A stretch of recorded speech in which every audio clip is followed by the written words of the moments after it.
Hello, beautiful, and welcome to the Love Personal Growth Podcast. I'm your host, Nuñez-LaMarre, and this is your place for embodied healing in spirituality in life, business, and relationships.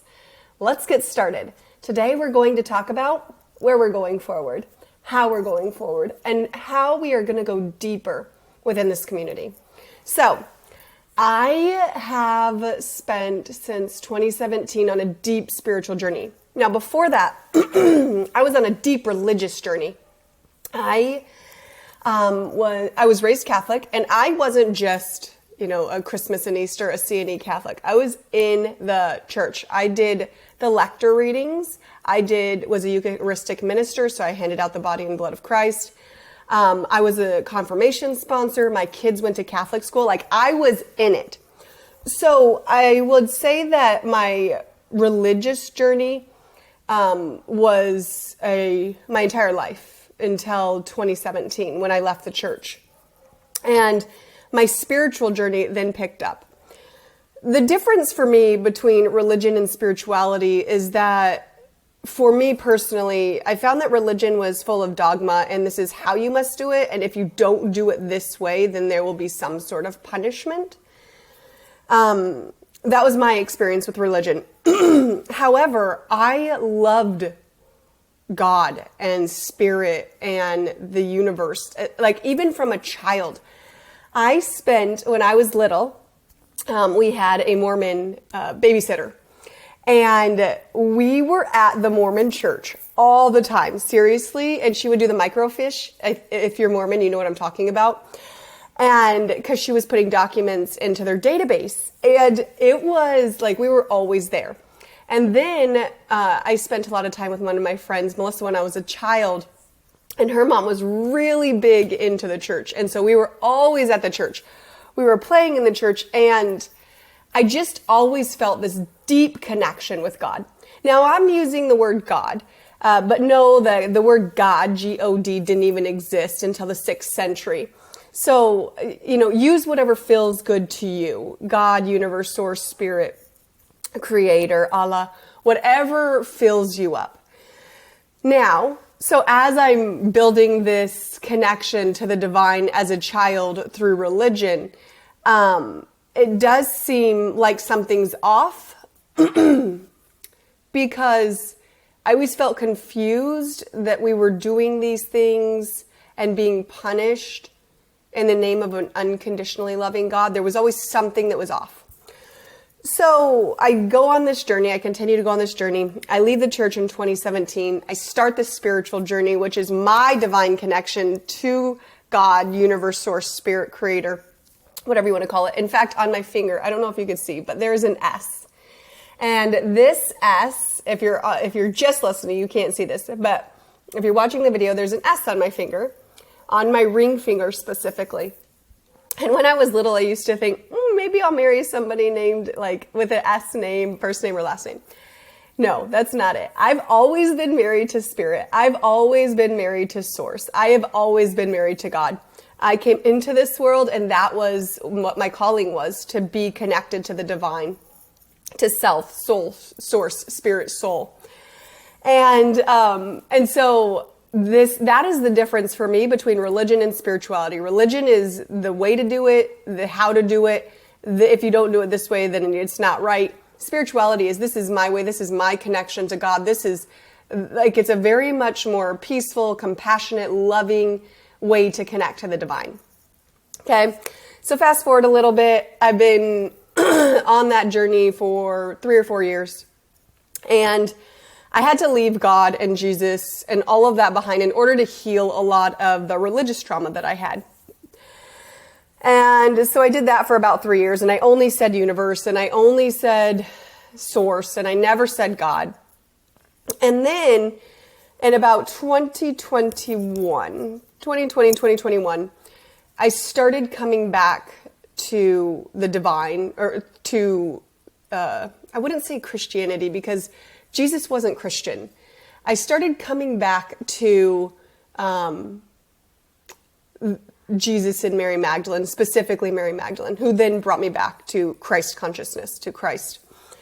And so as I'm in and with Mary the Magdalene, stunning, beautiful, amazing, I love her so much, she starts to lead me down this path of connecting more deeply to myself and to service of others.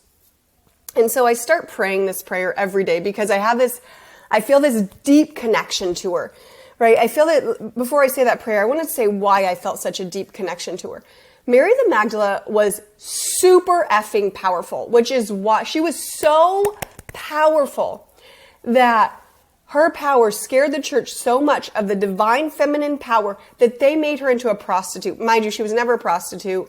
The Catholic Church recanted that in the 1960s. They made a mistake. Pope Gregory did it in the 600s. She was never a prostitute. They were just taking her power away. She was never a prostitute, okay? So, excuse me. So it felt like I felt so connected to her because she was so powerful, yet couldn't, and at the time she could reveal her power in a way that was right for the settings, right? You still couldn't go, and you had to have a man and a woman go because men couldn't just talk to women and those types of things. So women had to go, and they had to be professors of the faith. And so I just felt this deep divine connection to her, that her feminine energy, her ability to speak the truth and connect to God from within her. Nothing outside of her was needed, but from within her, right? Everything that women have is within. From within her was so powerful that the church worked to take that power away. So that's very much like the patriarchy, right? For my life, I felt like everything, I wouldn't say it was a fight, but that I always had to prove. I always had to prove who I was. I always had to prove what I was worth. I always had to prove that I was enough. I always had to prove that my work was good enough. And it was overwhelming. It was exhausting. And it was very patriarchal, right? Do this in this way that I tell you to do it, and then you'll live up to my standards. It was the patriarchal God formation. So, just this connection to the Mary the Magdalene was so powerful. I studied her, and I'm going to study her more. I'm getting ready to write a final paper in my women's master's program, women's spirituality master's program.